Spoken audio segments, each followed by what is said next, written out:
Hello everyone, friends of all ages. Welcome to Her Journey, Her Strength, where we highlight incredible women and listen to their stories. I'm your host, Irene. Our guest today is truly an inspiring leader in education. She is the head of Sequoyah School. She spent over 2 decades working as an educator.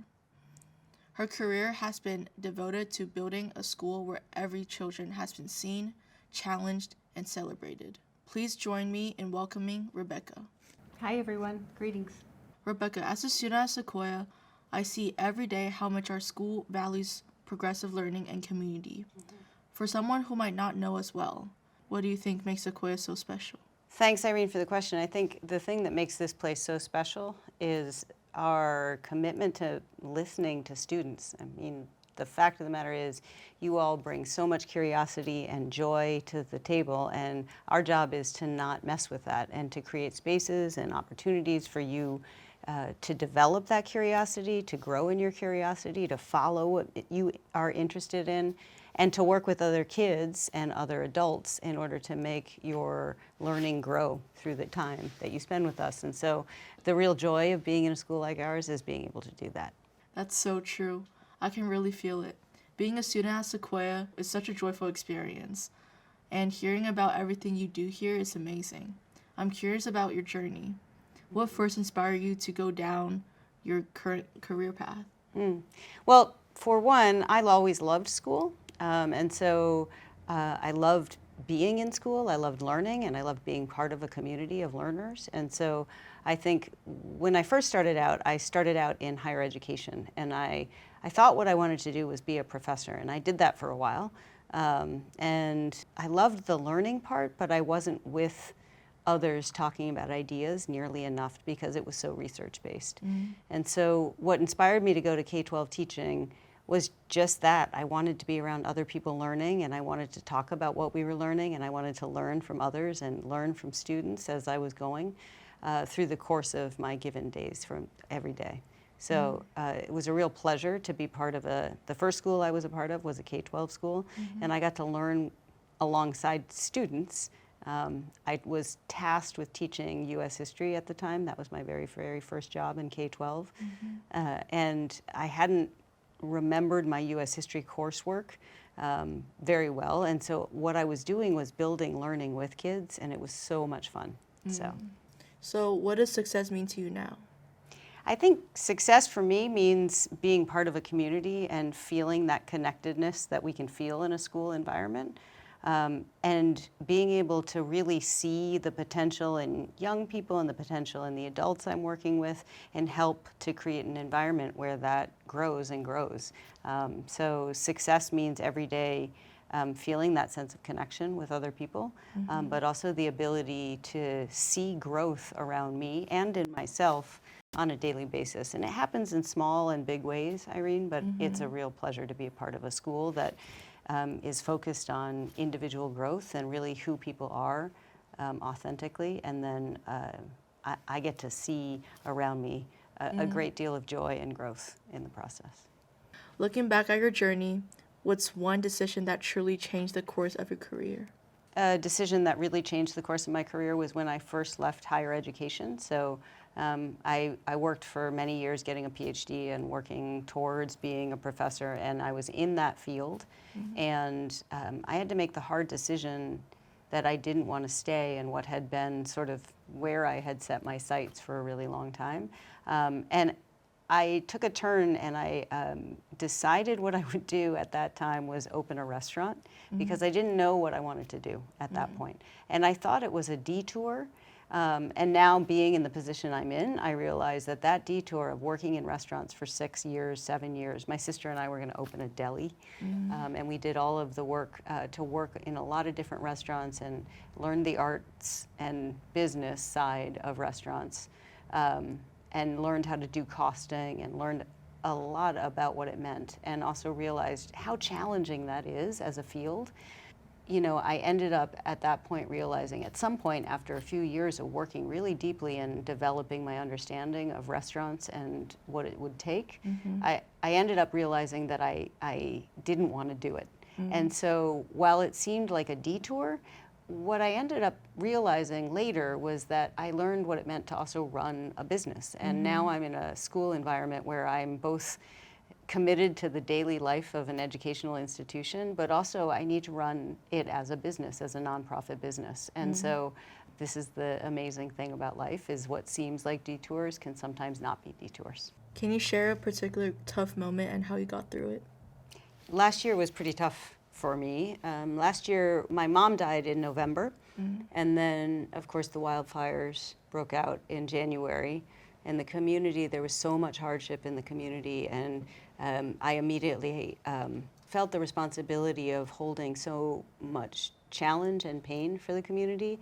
I had a great team around me, and it's really hard to be in a position where you know your responsibility is to hold all of that and all of the community with as much care and responsibility as you can. And within 1 month after the wildfires, I then tore my ACL. And so had another personal physical. I'd had the emotional challenge with my mom, and then a physical challenge with my ACL. So I was not at my strongest in order to be present in the ways that I wanted to be.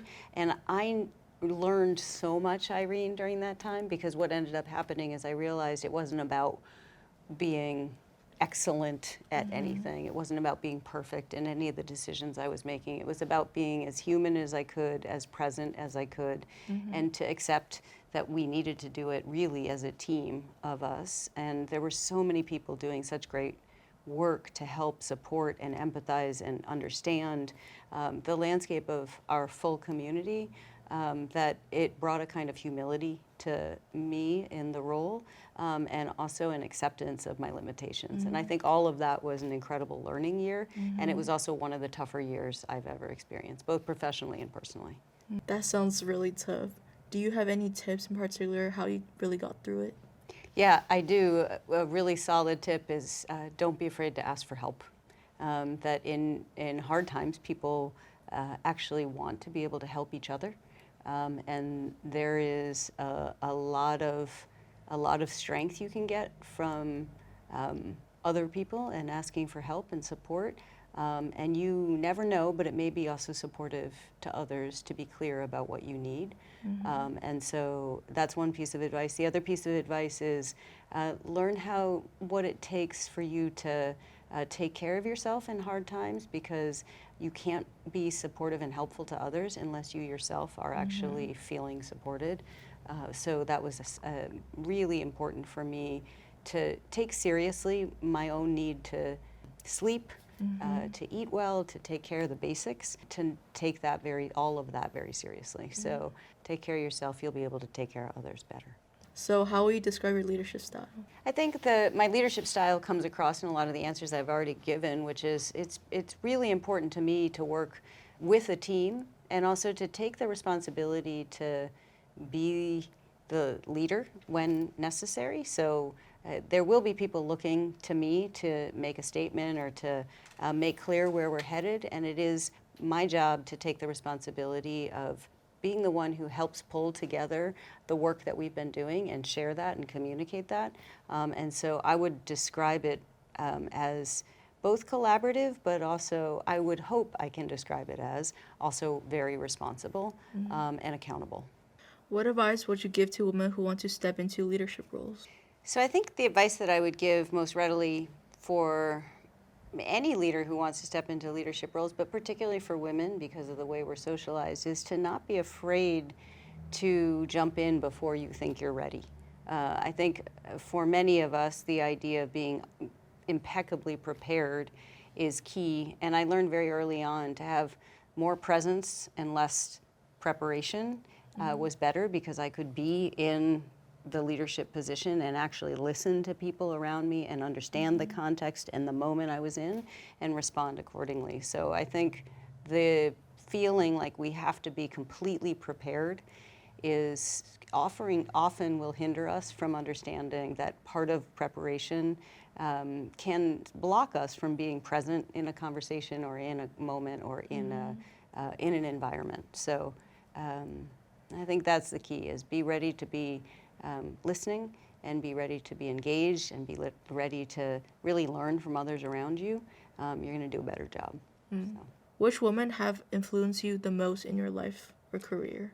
That's a great question. I think for me, the person who's influenced me the most, the woman who's influenced me the most, is my sister. I have an older sister, and she's 2.5 years older than me. And she is a very, very bold liver of her life. She was a corporate lawyer for a while. She then became an organic farmer. She's now working as a judge, a state judge. And she has always moved from purpose to purpose with a lot of intentionality. Back to you. How do you approach work-life balance, or do you even think if it's possible?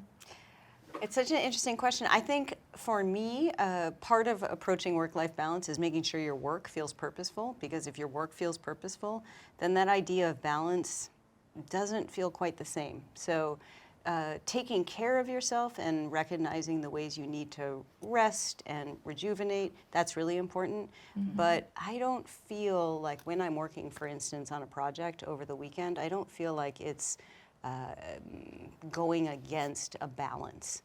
What I know is that I need to rejuvenate when I feel tired or I start to feel run down.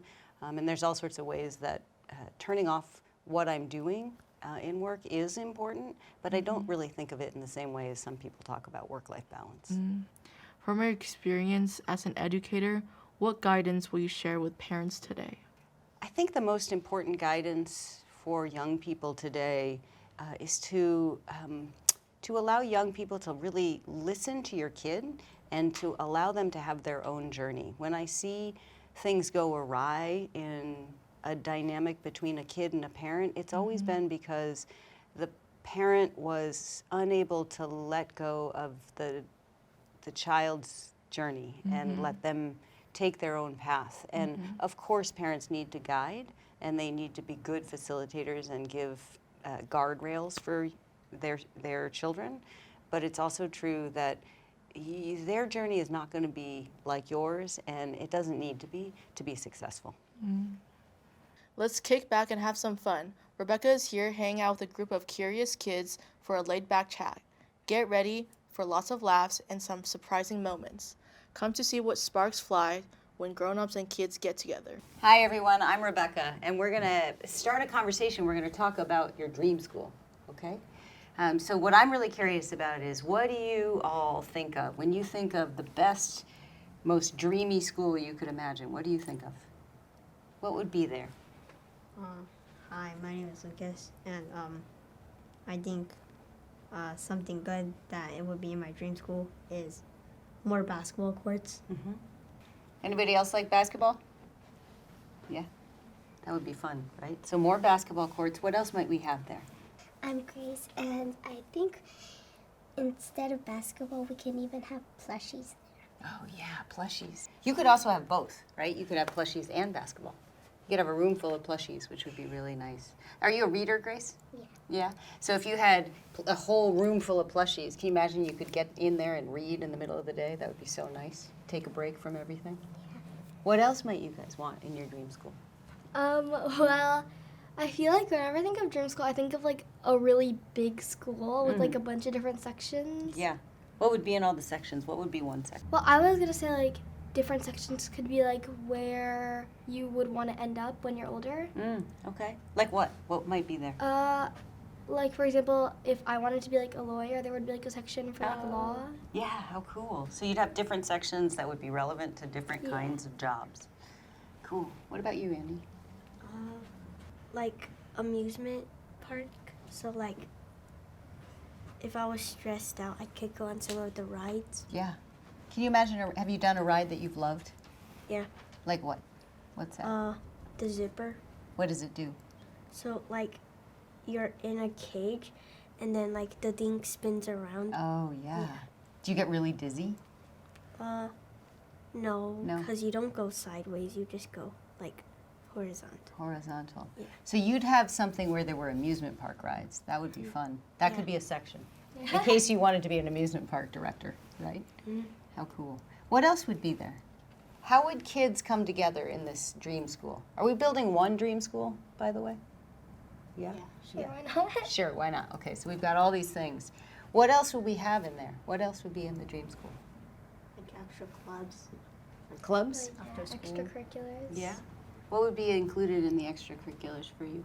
Well, they would be like basic clubs, like let's say like mock trial or something. Yeah. But then also like some students can start clubs. Mm-hmm. So all sorts of different kinds of Yeah. student-driven clubs. Do you want to be a lawyer? I've heard mock trial, and if you want to be a lawyer, Possibly. maybe. Yeah. What else might be there? There can also be like a courtroom for like if kids need to like debate on which is better or like who can settle it better. Yeah. So for conflict, when conflict comes up, or if you have a fight, right? Yeah. That's really smart. So there'd be a place where you could go and talk about whatever just happened. Makes sense. It's a very legal environment we're building here. It's got a courtroom. It's got some places for learning the law. What else? There could be sport clubs. Sport clubs too. Yeah. What kind of sport clubs might be cool? Basketball, football, and soccer. Yeah. So we need some fields too, right? Yeah. Is anybody hungry? Yeah. Yeah?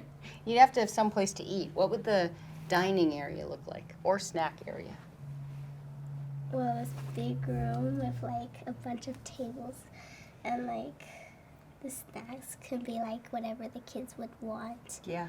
And for the meals, 5-course meals. 5-course meals. We're back. 5-course meals is a great idea, but that would be a long time. So we're gonna have time during the day to sit down and eat, right? Yeah. That makes sense. What else? What else? What time would you get to dream school? Like 9. 9. Oh, later start. Pretty solid. Yeah, that's a good solid start time. And what time would it end? I would say like 3 or 4. 3 or 4. Okay, great. And during the day, would you have books out? Would you have books in classes and things like that in your dream school, or would you do other things? Well, I guess like at times we would have books. Yeah. For the plushie room, you might want to read in the plushie room, right? Yeah. But then other times you'd be on the court playing, right? And would you have, how would you put kids together to do things? How would you bring them together? Would there be a schedule?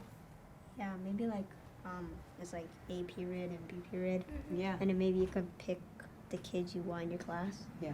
Or like community bonding time. Yep. Some time for bigger groups. That's cool. Yeah, it's really cool. We have some of that. Yeah, we do. Yeah. That's fun. So, what's your favorite part of actual school right now? PE, PE. My friends. Your friends. Yeah. lunch. Lunch. What do you like about lunch? Food, and then right after we get recess. Yeah. Mhm. So you like having free time. Yeah. To play What do you get to basketball. do to play? Yeah. So you want some time that's free and not scheduled for you, right? So that would be important in dream school too, to have some time that was not scheduled so you can hang out. Yeah. What about you? Like where the kids can go, like for example, the courtroom. Yeah. Like the courtroom will be like a whole row of all the kids gathered together, like deciding which one, and then it'll be the two, like for example, candidates Yeah. would decide on what they want and what should like the school have or have. Oh, wow. So we've got some representatives doing some serious political work, Yeah. sounds like. Is that what's happening in the courtroom? Yeah. Yeah? Some political decision making? About things like schedule, about things like Yeah. what goes into the 5-course meal? Anybody have any votes about what goes into the 5-course meal? T-bone steak. T-bone steak, really? Okay. In the middle of the day, aren't you going to fall asleep? Oh, that was chicken. Isn't it turkey? Turkey makes you fall asleep, they say. Yes. A T-bone steak, though, if it really fills you up, can also put you to sleep, I Like think. mashed potatoes. Yeah, just a lot of food puts you to sleep. Food coma. Yeah, then you get a food coma. So do we have a place for sleeping during the day or no? Nobody's asleep? Yeah. Nobody's a napper? No. I wish. I know. Yeah. I think I might like a place for napping every once in a while. When you have a really, really bad nightmare and you wake up early and then and it ever happened to any of you? Yeah. Yeah. So then you need to sleep during the day. There's days when you get tired. Yeah. So now that we've thought of a lot of ideas of what this school would be, and remember we built one school, what is the name of this school? You each have to give me your answer. So Andy, I'm going to start with you, put you on the spot. The best school ever. The best school ever. The life of adults. Yeah. the life of adults? Irene, you have to play too. What would you do? Ooh, the fantastic. The fantastic. Yeah. Just like that. Just Yep, the fantastic. just the fantastic. Okay. I don't know. All I can think of right now is like dream school. The dream school. Yeah, why not? Lucas, the best middle school. Lucas the best middle school. Lucas the best. Wow, what a fun and eye-opening conversation. Rebecca and the kids gave us a completely fresh way to think about schools.